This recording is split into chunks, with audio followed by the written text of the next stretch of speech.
Hi students, today we will see class 10 Political Science chapter 2 Federalism. Overview. In the previous chapter we noted that vertical division of power among different levels of government is one of the major forms of power sharing in modern democracies. In this chapter we focus on this form of power sharing. It is most commonly referred to as federalism. We begin by describing federalism in general terms. The rest of the chapter tries to understand the theory and the practice of federalism in India. A discussion of the federal constitutional provisions is followed by an analysis of the policies and politics that has strengthened the federalism in practice. Towards the end of the chapter, we turn to the local government, a new and third tier of Indian federalism. What is federalism? Let us get back to the contrast between Belgium and Sri Lanka that we saw in the last chapter. You would recall that one of the key changes made in the Constitution of Belgium was to reduce the power of the central government and to give these powers to the regional governments. Regional government existed in Belgium even earlier. They had their roles and powers, but all these powers were given to these governments and could be withdrawn by the central government. The change that took place in 1993 was that the regional governments were given constitutional powers that were no longer dependent on the central government. Thus, Belgium shifted from a unitary to a federal form of government. Sri Lanka continues to be, for all purposes, unitary system where the national government has all the powers. Tamil leaders want Sri Lanka to become a federal system. Federalism is a system of government in which the power is divided between the central authority and the various constituent units of the country. Usually, a federation has two levels of government. One is the government for the entire country that is usually responsible for a new subjects of common national interest. The others are the governments at the level of provinces or states that look after much of the day-to-day administering of their state. Both these levels of governments enjoy their power independent of other. Here I am confused. What do we call the Indian government? Is it union, federal or central? Here they give federal political system, South Africa, Ethiopia, Nigeria, Spain, Belgium, Switzerland, Austria, Bosnia and Herzegovina, India, Pakistan, Russia, Australia, Malaysia, Canada, United States of America, Mexico, State Kitts and Nevis, Venezuela, Brazil, Argentina.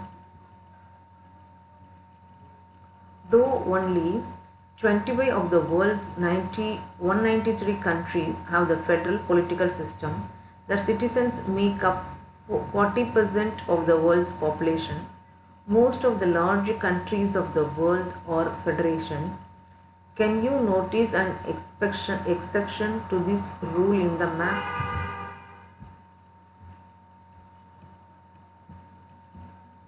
In this sense, federations are constructed with the unitary governments.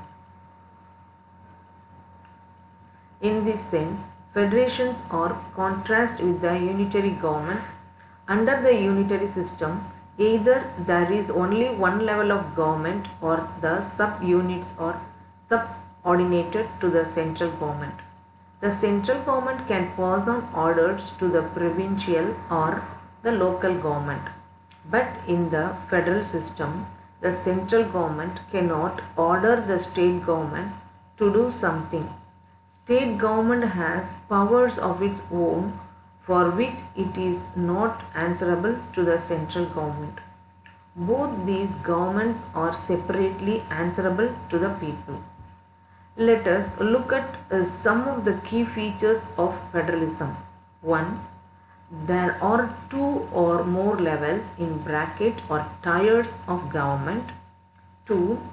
Different tiers of government govern the same citizen, but each tier has its own jurisdiction in specific matter of legislation, taxation and administration.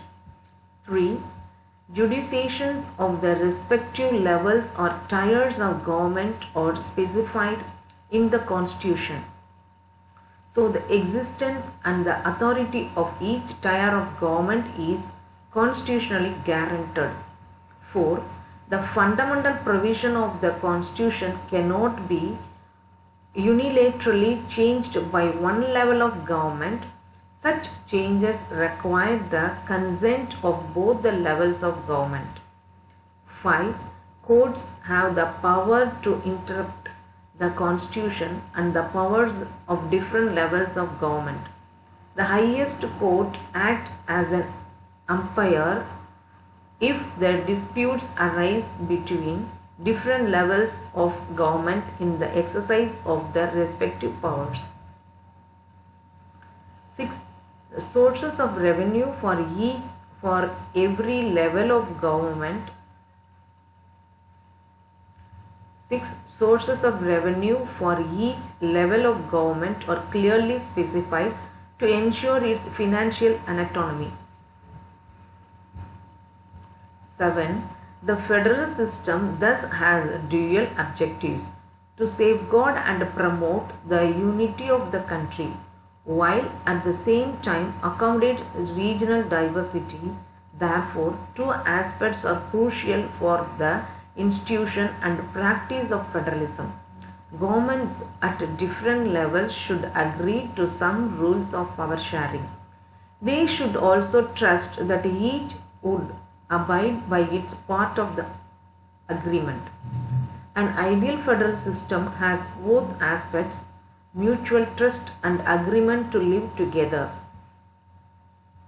The exact balance of power between the central and the state government varies from one federation to another. This balance depends mainly on the historical context in which the federation was formed. There are two kinds of routes through which federations have been formed. The first route involves independent states coming together on their own to form a bigger unit, so that by pooling sovereignty and retaining identity, they can increase their security. This type of coming together federations include the USA, Switzerland and Australia. This type of coming together federations include the USA, Switzerland and Australia. In this first category of federations, all the constitution states usually have equal power and are strong, vice versa the federal government. The second route is where a large country decides to divide its power between the constitution states and the national government. India, Spain and Belgium are examples of this kind of holding together federation. India, Spain and Belgium are the examples of this kind of holding together federations. In the second category, the central government tends to be more powerful, vice versa the states. Very often, Different constitution units of federation have unequal powers. Some units are guaranteed special powers. Here, if federations works only in big countries, why did Belgium adopt it? Glossary: Jurisdiction: the area over which someone has legal authority. The area may be defined in terms of geographical boundaries or in terms of certain kinds of subject. Some Nepalese citizens were discussing the proposals on the adaptations of federalism in their new constitution. This is what some of them said: Hagraj, I don't like federalism. I would lead to reservation of seats for different caste groups as in India. Sarita, ours is not a very big country. We don't need federalism. Babulal, I am hopeful that the Terai areas will get more autonomy if they get their own state government. Ram Ganesh, I like federalism because it will mean that powers that were earlier enjoyed by the king will now be exercised by our elected representatives. If you were participating in this conversation, what would be your response to each of these? Which of these reflect a wrong understanding of what federalism is? What makes India a federal country? What makes India a federal country? We have earlier seen how small countries like Belgium and Sri Lanka face so many problems of managing diversity. What about a vast country like India with so many languages, religions and regions? What are the power sharing arrangements in our country? Let us begin with the constitution. India had emerged as an independent nation after a painful and bloody partition. Soon after independence, several princely states became a part of the country. The constitution declared India as a union of states. Although it did not use the word federation, the Indian Union is based on the principles of federalism. Let us go back to the 7 features of federalism mentioned above. We can see that all these features apply to the provisions of the Indian Constitution. The Constitution originally provided for a 2-tier system of government: the Union government, or what we call the central government, representing the Union of India, and the state governments. Later, a 3rd tier of federalism was added in the form of panchayats and municipalities. Later, the 3rd tier of federalism was added in the form of panchayats and municipalities. As in any federations, these different tiers enjoy separate jurisdiction. The Constitution clearly provided a threefold distribution of legislative powers between the union government and the state governments. Thus, it contains 3 lists: union list, state list, and concurrent list. Union list includes subjects of national importance such as defense of the country, foreign affairs, banking, communications and currency. They are included in this list because we need a uniform policy on these matters throughout the country. The union government alone can make laws relating to the subjects mentioned in the union list. State list contains subjects of state and local importance such as police, trade, commerce, agriculture and irrigations. The state governments, forest, trade unions, marriage, adoption and succession. Both the union as well as the state governments can make the laws on the subject mentioned in this list. If their laws conflict with each other, the law made by the union government will prevail. What about subjects that do not fall in any of the three lists, or subject like computer software that came up after the constitution was made? According to our constitution, the union government has the power to legislate on these residuary subject. We noted above that most federations that are formed by folding together do not give equal power to its constitution unit. Thus, all the states in the Indian Union do not have identical powers. Some states enjoy a special status. States such as Assam, Nagaland, Arunachal Pradesh and Mizoram enjoy special powers under certain provisions of the Constitution of India in bracket Article 371. Due to their peculiar social and historical circumstance, these special powers are specifically enjoyed in relating to the protection of the land rights of the indigenous peoples, their culture, and also preferential employment in government services. Indians who are not permanent residents of this state cannot buy land or house here. Similar special provisions exist for some other states of India as well.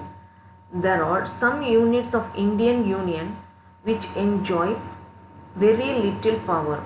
These are areas which are too small to become an interdependent state, but which could not be merged with any of the existing states.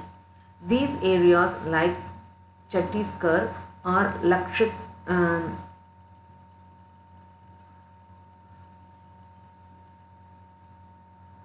or the capital city of Delhi are called union territories. These territories do not have the powers of a state. The central government has a special powers in running these areas. These areas like Chandigarh or Lakshadweep or the capital city of Delhi are called union territories.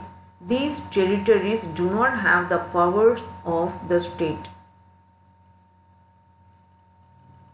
The central government has special powers in running these areas. This sharing of power between the union government and the state government is basic to the structure of the constitution.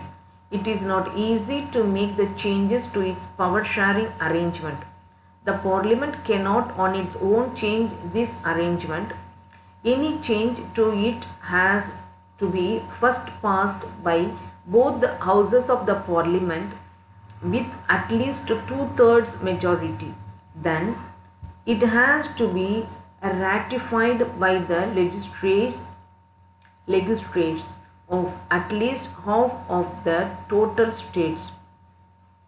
The judiciary plays an important role in overseeing the implementation of the constitutional provisions and the procedures. In case of any dispute about the divisions of power, the High Courts and the Supreme Court make a decision. The union and the state governments have the power to raise resources by levying taxes in order to carry on the government and the responsibilities assigned to each of them.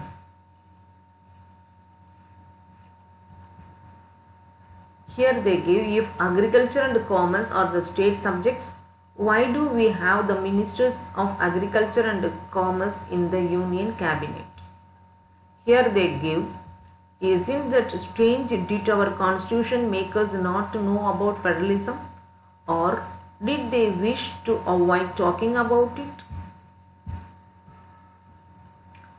Listen to one national and one regional news bulletin broadcast by All India Radio daily for 1 week. Make a list of news items related to your government policies or decisions by classifying these into the following categories. News items that relate only to the central government, news items that relate only to your and any other state government, news items about the relationship between the central and the state governments. Pokhran, the place where India conducted its nuclear tests, lies in Rajasthan. Pokhran, the place where India conducted its nuclear tests, lies in Rajasthan. Suppose the government of Rajasthan was opposed to the central government's nuclear policies, could it prevent the government of India from conducting the nuclear tests? Suppose the government of Sikkim plans to introduce new textbooks in its schools, but the union government does not like the style and the content of the new textbooks. In that case, does the state government need to take the permission from the union government before these textbooks can be launched? Suppose the chief ministers of Andhra Pradesh, Chhattisgarh and Orissa have different policies on how their state policy should respond to the nationalist and Naxalist. Can the Prime Minister of India intervene and pass an order that all the chief ministers will have to obey? Here they give the India in 1947 map. Pakistan, the entire Sindh, Balochistan, NWFB, greater part of Punjab and Bengal, Bahawalpur state. India, protected states. Here is the protected states. West Pakistan, Dhaka,